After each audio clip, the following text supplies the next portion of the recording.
ছাত্রলীগের কুলাঙ্গাররা রাতের অন্ধকারে চোরের মতো মিছিল করে বাজারে যদি বিশৃঙ্খলা করতে চায় এই নিষিদ্ধ সংগঠনকে জাতীয়তাবাদী ছাত্র দল রাজপথে মোকাবেলা করবে।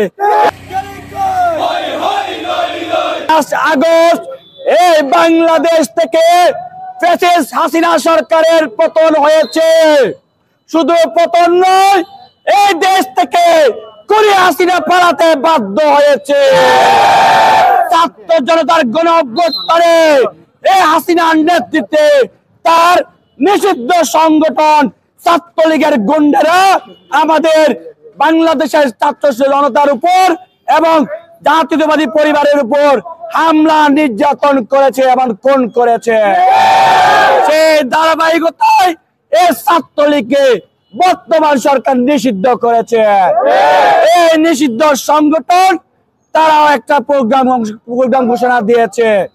আমরা সারা বাংলাদেশের ন্যায় জাতীয়তাবাদী ছাত্র দলের কর্মীরা বেঁচে থাকতে তাদের এই সকল অপকর্ম নীল নকশা বাস্তবায়ন হতে দেব না ইনশাআল্লাহ।